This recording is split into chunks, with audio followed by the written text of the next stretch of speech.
దేవుడు ఒక్కడేనని దేవునికి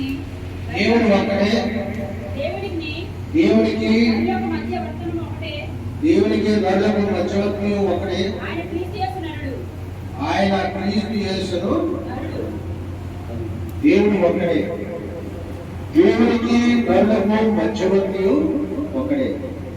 ఆయనే యేసు క్రీస్తు అనే యేసు ప్రభువు. అలాగే యేసు ప్రభువు అంటున్నారు యోహాను సువార్త 14:6 నేనే మార్గము, నేనే సత్యము, నేనే జీవము. I am the way, I am the life, I am the truth అంటున్నాడు దేవుడు. అంటే నేనే మార్గము, నేనే సత్యము, నేనే జీవము. యేసు ప్రభువు వారి లోకానికి ఎందుకు వచ్చారంటే దేవునికి మనకి మధ్యవర్తిగా వచ్చాడు. ఆయన మధ్యవర్తి అంటే ఆయన మన పక్షాన్ని తండ్రి అయిన దేవుడికి ప్రార్థన చేస్తాడు. మన పక్షంలో ఉండి తండ్రి అయిన దేవుడికి మన నిమిత్తం ప్రార్థన చేస్తాడు. అంటే ఆయన ప్రధాన యాజకుడని కూడా ప్రధాన యాజకుడిగా మధ్యవర్తిగా మన పక్షంలో ఆయన విద్యార్థులు తండ్రి అయిన దేవుడికి ప్రార్థన చేస్తాడు. ఆయన మధ్యవర్తిగా వచ్చి తండ్రి నేను ఎక్కడ ఉంటును, నీవు నాకు అనుగ్రహించిన వాడు నాతో కూడా ఉండాలని, నీవు నాకు అనుగ్రహించిన వారు నా మహిమను చూడాలని కోరుచున్నాను.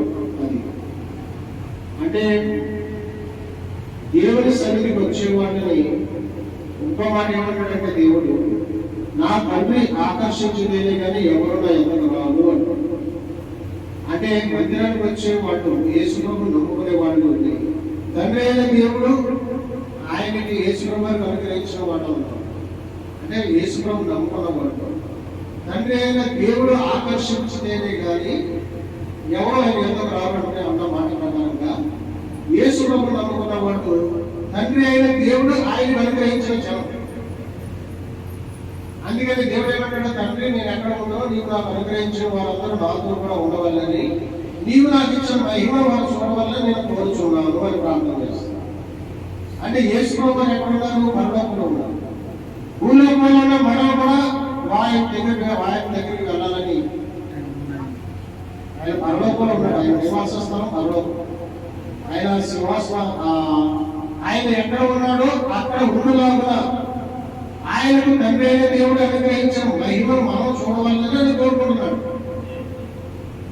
అదేమాట అందుకని ఆయన ఈ లోకానికి వచ్చి మనలను రక్షించుకుని ఆయన రక్తాన్ని నిలబెట్టి మనం కోరుకుని మనం రక్షించుకుని ఆయన సొంతగా చేసుకుని ఆయన జనాంగంగా చేసుకుని ఆ పరలోకానికి తీసుకెళ్ళబోతున్నాడు యేసుప్రభు. అందుకోసం ఈ లోకానికి వచ్చాడు. అందుకోసం ఆయన మనకి దేవుడికి మధ్యవర్తిగా ఉన్నాడు. అందుకోసం ఆయనకి మనకి మధ్య అడ్డదారుడు తొలగించాడు. ఆ తెరను తొలగించాడు. ఆయన శరీరాన్ని చీల్చుకున్నాడు. శరీరాన్ని చీల్చుకుని అడ్డదారుడు తొలగించి ఆయన రక్తాన్ని చిందించి ఆయన రక్తం చిందించడం ద్వారా మనం అతి పరిశుద్ధ స్థలంలో కంటే దేవుడి దగ్గరికి చేరుకున్నాం.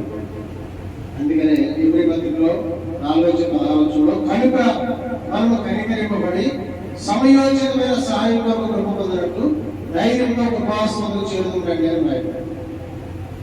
అందుకనే ఆయన మనం కనికరింపబడి ఎవరి కనికరము దేవుని కనికరం పొందుకోవడానికి యేసు ప్రభు ద్వారా దేవుని కనికరం పొందుకొని ఆయన సన్నిధిలోకి వచ్చి తండ్రి అయిన దేవుడితో మనం ప్రార్థన చేస్తాం. లేకపోతే ఎవరు కూడా ఆయన దగ్గరికి వెళ్ళలేరు, ఆయనతో మాట్లాడలేరు.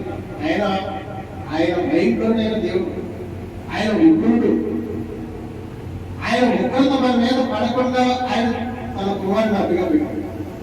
తన కుమారుడు చిందించిన రక్తాన్ని అడ్డుగా పెట్టాడు. ఆయన ఉగ్రతని మన మీద పడకుండా ఆయన కుమారుని అడ్డుగా పెట్టాడు. ఆయన కుమారుడు చిందించిన రక్తాన్ని అడ్డుగా పెట్టాడు.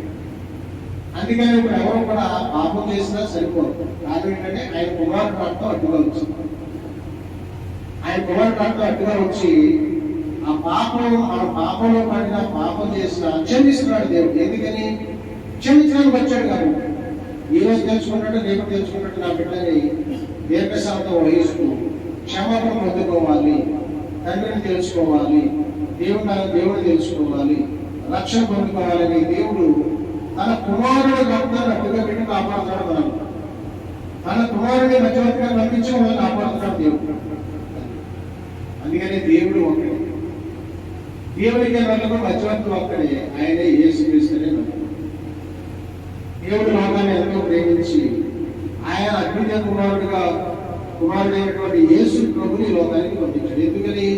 ప్రజలను రక్షించుకోవడానికి, ప్రజలను పరలోకం తీసుకుంటారు, ప్రజల పాపాలను క్షమించడానికి, మనిషి పాపం నుంచి విడిపించడానికి, మనిషి దేహాన్ని ఆలయంగా చేసుకోవడానికి, ఆ మనిషిని బతుకు మందిరానిగా మార్చడానికి, ఆ మనిషి ప్రార్థన బలం చేయడం యేసు ప్రభుని లోకానికి. అందుకనే మనం ప్రార్థన కూడా ఎవరి సహకారంతో చేస్తాం?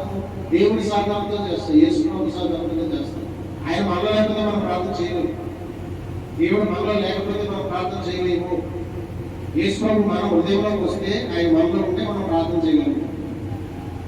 అందుకని ఎబ్రీ పత్రికలో నిరసత్యం గారి మూలంతో తానే విజ్ఞాపనం చేయించున్నాడు అని ఆయన. ఇప్పుడు నేను ప్రార్థన మొదలు పెడతాను, ప్రభావితే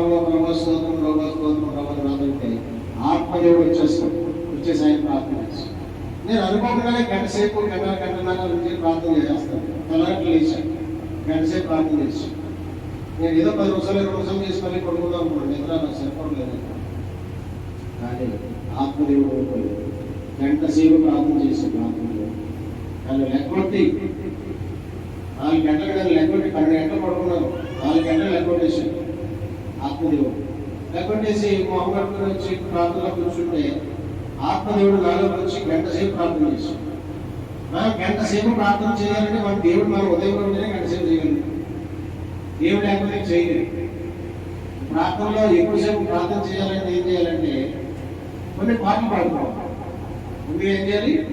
దేవుడిని స్తుతించాలి, పాటలు పాడుకోవాలి. దేవుడిని 2 చేతులు పైకి ఆరాధించాలి.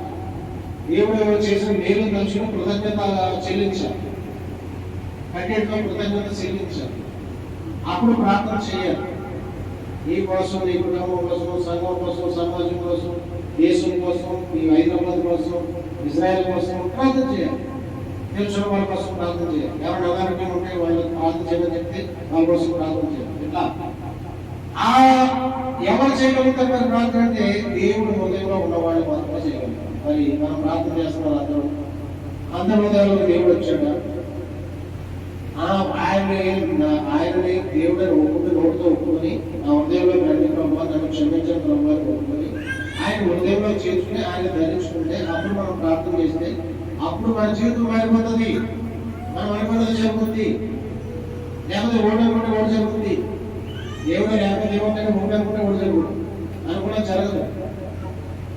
అనుకున్నది జరగాలంటే దేవుడు మన హృదయంలో ఉండాలి, మనం ప్రార్థన చేయాలి. ఆ ప్రార్థన దేవుడు ఆలకించాలి. మనం ఏదైనా పక్కకు అనుకుంటుంటే దానికి దేవుడు సహాయం చేస్తాడు. అందుకని అనుకున్నది జరగాలంటే దేవుడు హృదయంలో రావాలి, మన ఇంట్లో ఉండాలి. దేవుడు మన హృదయం లేకపోయినా, ఇంట్లో లేకపోయినా మనం అనుకున్నది జరగదు. అనుకున్నది జరిగితే మంచిదా, జరగకపోతే మంచిదా చెప్పండి. ఇప్పుడు ఒకటే నిదర్శనం, ఒకటి అనుకుంటే ఒకటి జరుగుతున్న దేవుడు లేడు. మనం ఏదనుకుంటే జరుగుతున్న దేవుడు ఉన్నాడు. మా పిల్లలు మంచి ఉద్యోగం చేస్తే బాగుంది అనుకుంటే మా పిల్లలు చేస్తాం. మా పిల్లలు మంచి డ్యూటీలు చేస్తే బాగుంది అనుకుంటే మంచి డ్యూటీలు పెట్టేసాడు. మంచిగా చేయాలి, మంచిగా ఉంటే బాగుంది అనుకుంటే మంచిగా ఉంది. ఎందుకంటే మాలో మా దేవుడు వచ్చాడు కాబట్టి. మా ఉదయంలో దేవుడు వచ్చాడు, మా ఇంట్లో దేవుడు వచ్చాడు, మా ఉదయం మా ఇంట్లో ఉంది. మా ప్రార్థన ఆలపిస్తున్నాడు, మా మాటలు కూడా ఆలపిస్తున్నాడు. దేవుడు మా ఇంట్లోనే ఉండడానికి తనకి నిదర్శనాలు చూపించాడు, సింహాసనం వేసి కూర్చున్నట్టు చూపించాడు దేవుడు. మా గొప్ప ఎదురుగా సింహాసనం వేసుకుని దేవుడు కూర్చున్నట్టుగా దేవుడు చూపించాడు. చూడండి అంత దగ్గరగా ఉన్నాడు దేవుడు. ఎంత జాగ్రత్త చూడండి. మరి ఎందుకు ఎంత ప్రయాసపడి సేవ చేస్తున్నాడంటే దేవుడి కోసం, దేవుడి కోసం చేస్తున్నాడు. దేవుడి కోసం చేసేవాడు సేవ చేయగలుగుతారు. అలాగే దర్శనంలో వాడు సేవ చేయగలుగుతారు. ఒక నిదర్శనం దేవుడు చూపిస్తే ఆ నిదర్శనం జరుగుతుందని నమ్మిన వాళ్ళు దేవుడు సేవ చేస్తారు. నాకు ఒక నిదర్శనం చూపించాడు, అది జరుగుతుందని నేను నమ్ముతున్నాను. ఎందుకంటే దేవుడి మాట నిరర్థకం కాదని నేను నమ్మాను. దేవుడి మాట నిరర్థకం కాదు అదనమాట. అందుకని దేవుడు అత్యవతిగా వచ్చాడు, మన కోసం వచ్చాడు, మనం రక్షించుకోవడానికి వచ్చాడు, మనలో మన హృదయంలో నివసించడానికి వచ్చాడు, మన గృహంలో ఉండడానికి వచ్చాడు, మనల్ని ఒప్పించడానికి వచ్చాడు, మనల్ని రక్షించడానికి, మనల్ని మనలోకి తీసుకెళ్ళడానికి వచ్చాడు. చనిపోయిన తర్వాత పరలోకి వెళ్ళాలి. మరి ఈ లోకంలోనే ఉంటాము మనం, అందరూ చనిపోతారు. చనిపోయి మరి పరలోకానికి మార్గం ఎవరు వేసుకోము. ఆయన నమ్మకుండా కూడా పరలోకానికి చేరుకుంటారు. రాజమార్గం అది. ఆత్మ అటు ఇటు పోదిక డైరెక్ట్ సీదా దేవుడి దగ్గరికి వెళ్ళిపోతుంది. ఎందుకంటే ఆయన ఆయన ఎక్కడ అక్కడ ఉంటాడు దేవుడు. ఇక్కడ మనం ఆయన ఎరుగులో ఉంటాం, అక్కడ నేను ఎరుగుతుంది అంటాడు. ఇక్కడ ఆయన మనం ఎరగలేదనుకో ఎవరినో తెలియకపోతాడు. అక్కడికి వెళ్ళిన తర్వాత చచ్చిపోయిన తర్వాత అక్కడికి వెళ్తాడు. బ్రతికుండగా భూలోకంలో ఉండగా చర్చకి రాలేదు, దేవుడు నమ్ముకోలేదు, వేసుకోవడం నమ్ముకోలేదు. అప్పుడు దేవుడు అక్కడ ఉంటాడు, ఘోరంగా ఉంటాడు. దేవుడు ఘోరంగా ఉంటాడు. ఎవరికో నువ్వు ఇలా వచ్చాడు, ఏం మరి ఇక్కడ ఇల్లు అంటాడు. ఎందుకంటే అక్కడ ఆయనే ఉంటాడు, ఘోరం దగ్గర ఉంటాడు దేవుడు. రాజ్పాల్ గారు అంటారు, రాజ్పాల్ గారు అయితే నాకు తెలుసు. రాజ్పాల్ గారు తెలుసు. రాజ్పాల్ గారు రక్షణ పొందుకున్నాడు. రాజ్పాల్ గారు ప్రార్థన చేశాడు. రాజ్పాల్ గారు సంఘాన్ని నడిపించాడు. రాజ్పాల్ గారు సువార్త చెప్పాడు. రాజ్పాల్ గారు నీతిగా బతికాడు. రాజ్పాల్ పరిశుద్ధంగా బతికాడు. రాబోతున్నాయి ఏమున్నాయి అదే రక్షణ అయితే ఏ పని కూడా నీకు అందుకనే చేసుకోవడం నమ్ముకోవాలి. ఆయనే మార్గం, ఆయనే సత్యం, ఆయనే జీవం.